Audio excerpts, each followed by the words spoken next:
फक्त 2.75 करोड घेऊन मुंबई ऑप्शनमध्ये काय करेल?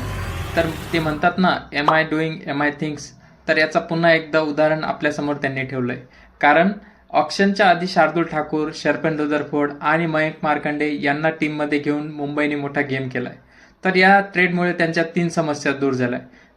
पहिली म्हणजे डाऊन दी ऑर्डरला बॅटिंगला फक्त हार्दिक पांड्या आणि नमनदीर होते. आता त्यांना रुदरफोर्डची साथ मिळेल.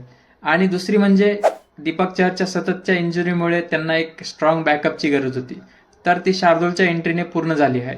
आणि मुंबईमध्ये घरवापसी करणाऱ्या मयंक मार्कंडेने मुंबईच्या स्पिनचा प्रश्न मार्गी लावलाय.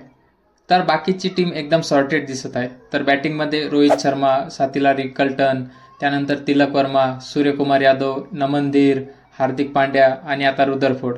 तर बॉलिंगमध्ये शार्दूल, बुमराह, बोल्ट, मयंक आणि Deepak Chahar as a impact player सुद्धा खेळू शकतो. तर ऑप्शनमध्ये त्यांना एकच काम असणार आहे, मस्त रील स्क्रोल करणे किंवा एखादा चांगला मूवी बघणे. त्यानंतर हळूच आपल्या स्काउटिंग टीमने शोधून आणलेल्या एखाद्या डोमेस्टिक प्लेअरला स्वस्तात बाय करणे, हाच त्यांचा फोकस असणार आहे. तर तुम्हाला कशी वाटते मुंबईची टीम? कमेंटमध्ये नक्की कळवा.